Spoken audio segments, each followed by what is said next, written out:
Hey everyone, it's time once again for another episode of Mid Card Mono. We got over here the loose cannon. We got over here my imaginary Sam Killer, the wrestling connoisseur. We got over here my imaginary Dickie Long Suckings, Dickie Long or Dick Long for short from Dick and Marty Live. Because I like to pretend I have friends, and those are the last two people I recorded with. So yeah, up here I'm not alone. I'm not pathetic. Anyway, this is the prediction video for Survivor Series 2018, which is coming up on Sunday, November 18th, 2018.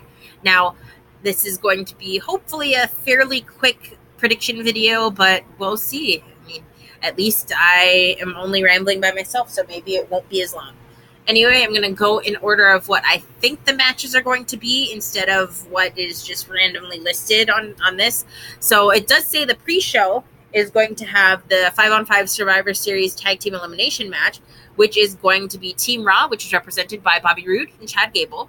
The Revival, which is Dash Wilder and Scott Dawson. The B Team, which is Bo Dallas and Curtis Axel. Lucha House Party, which is Lince Dorado, Kalisto, and or Gran Metalik. So it's going to be 2 out of the 3, I assume.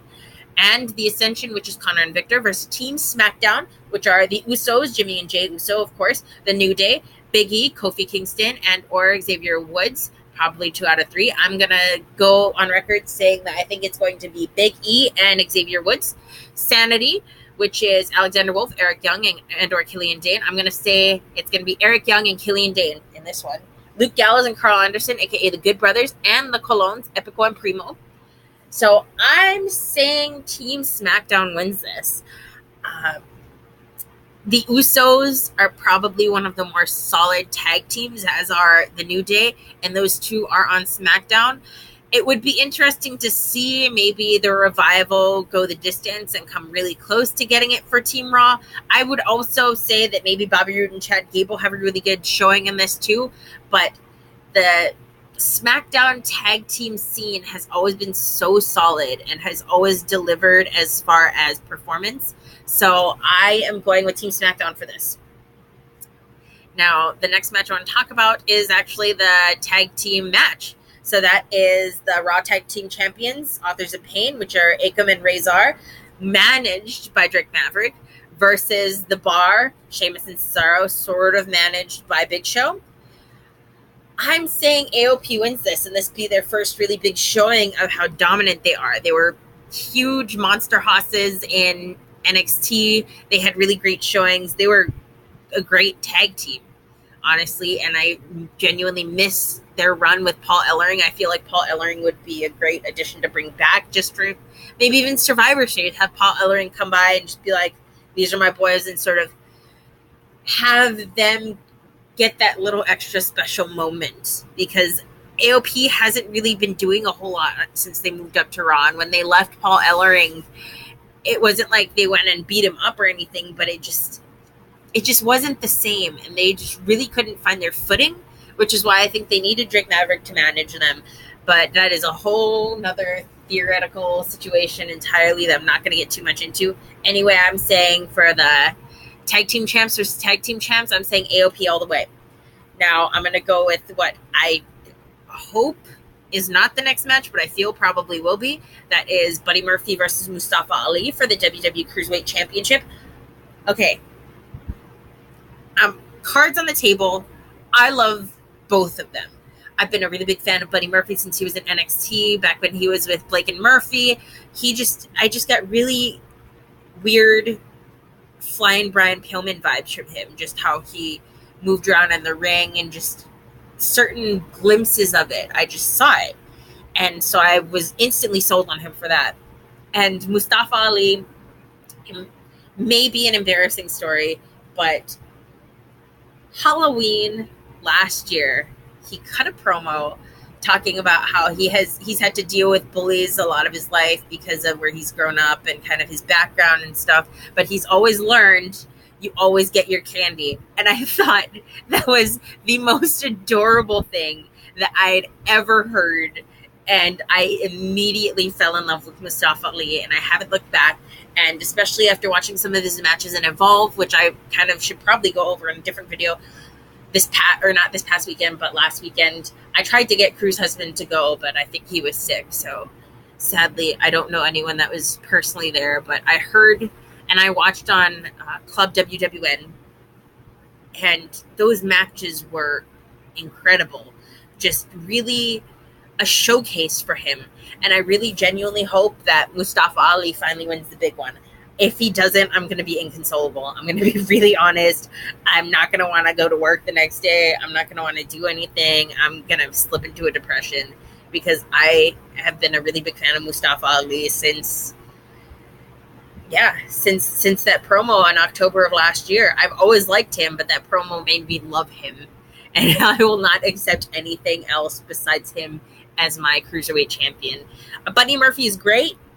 I was so happy when Buddy Murphy won, but it is time for the heart of 205 to finally get his time to be the light.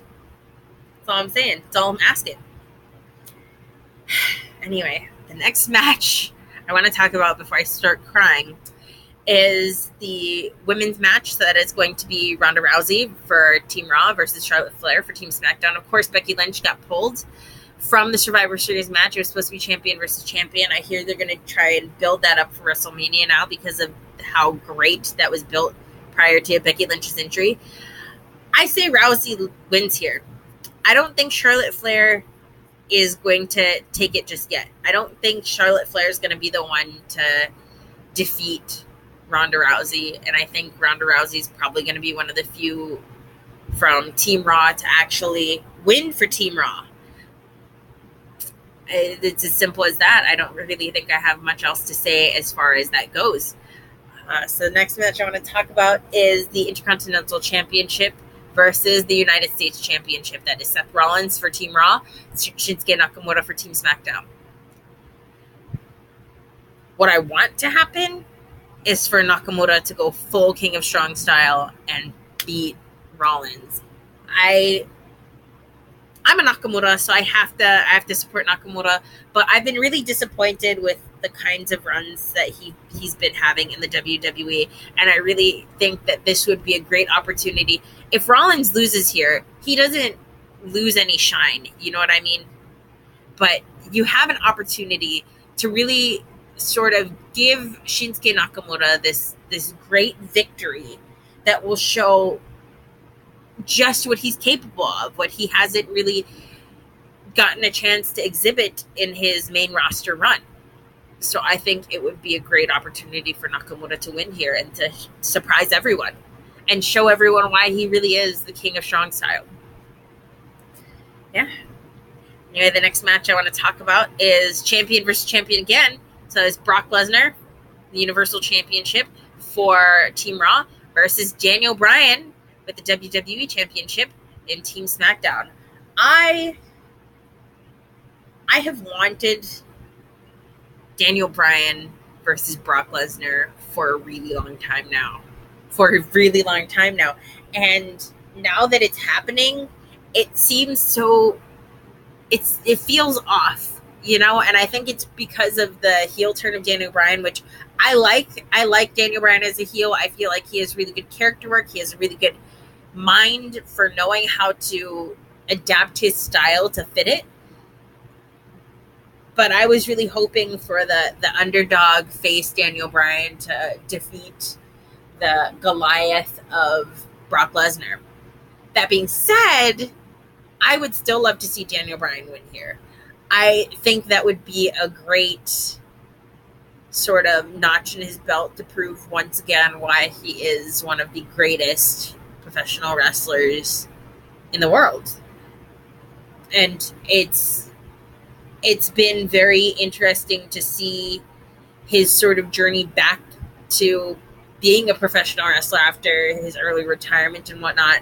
So I would love for Daniel Bryan to win here. I don't know if that's in the cards per se, but that just would make me happy. Now we're going to talk about the two Survivor Series matches. So we're going to talk about the Women's Survivor Series match first, and then the Men's Survivor Series match. So the Women's Survivor Series match, Team Raw is represented by Captain Alexa Bliss, who is not competing in the match. But there's also Mickie James, Nia Jax, Tamina, Natalya, and Ruby Riott, who are in the match as the Survivor Series team. So, of course, with Ruby Riott, you know that Sarah Logan and Liv Morgan will also be sort of around ringside because you can't have one of the Riott Squad without all three of them. So, Team SmackDown is represented by Carmella, Naomi, Sonya Deville, Asuka, and to be determined. Now, there's a lot of theories going around as to who it's going to be. Some people have a crackpot theory that say it's going to be Paige, just sort of like how going off the Daniel Bryan thing. I don't think it's going to be Paige. I would love for it to be Nikki Cross. I think that would be a great way of introducing Nikki Cross and having her, especially with her history with Ruby Riott, sort of go in there and cause chaos. And it's interesting, see, because the last time they tangoed in NXT, Ruby Riott was the face, Insanity and Nikki Cross were heels. So now having that dynamic change of the Riott Squad being heels and then Sanity coming across as kind of face-like, in a sense, it would be interesting to see how they tango. That being said, I'm hoping Team SmackDown wins. I like everyone in Team SmackDown. I like everyone pretty much in Team Raw too, but I feel like the more interesting story would be for the champion on the women's champion on Raw to win and the women's team on SmackDown to win. That's just what I'm going for. That's just kind of where I'm at right now. And again, I would love for Nikki Cross to be the 5th unrevealed member right now. And I'm hoping that's the case and it's not just going to be Mandy Rose, because I would be really disappointed if that was the case. Or have Mandy Rose take out Sonya Deville and then have the Iconics jump in, which is another crazy theory I heard, which I don't want at all. Anyway, finally, going on to the last match, the 5-on-5 Men's Survivor Series elimination. So that is Team Raw, represented by Captain Baron Corbin, Dolph Ziggler, Drew McIntyre, Braun Strowman, Finn Balor, and Bobby Lashley. Of course, with Bobby Lashley, there's also probably going to be Lio Rush. Versus Team SmackDown, which is represented by The Miz, Shane McMahon, Rey Mysterio, Samoa Joe, and Jeff Hardy. Now, a lot of people have been interested in if this pay-per-view marks the end of AJ Styles' long pay-per-view streak since he joined the company. Some people have been saying that Shane McMahon gets taken out, and when Shane McMahon is taken out, AJ Styles steps in. We've yet to see what's going to happen. But I'm thinking Team Raw is going to take this. I think Team Raw, I'm thinking Drew McIntyre probably going to be the sole survivor for Team Raw. Just to sort of, they've been starting to heat Drew McIntyre up a little bit more, so I'd be interested to see how that ends up. I'm looking forward also just selfishly to a great moment with Lio Rush. I like Lio Rush. I think he's hilarious. I love that he gets to be a big personality on Monday Night Raw as well as being a wrestler on 205 Live. So I'm just looking forward to what I hope are going to be a couple great moments. But I'm thinking, yeah, Team Raw takes it for the Men's Survivor Series team, sort of showing how the bigger players in Team Raw, and I mean just actually physically larger guys, go in there and dominate and get to have that moment, because I know Bobby Lashley hasn't really gotten too much of a time to shine really compared to some of the other people around him. So I'm interested to see if that happens. Anyway, those are my predictions for Survivor Series 2018, which again is going to be on Sunday, November 18th, 2018, again at the Staples Center in Los Angeles. This is Mid-Card Mana and Loose Cannon signing off. Bang, bang.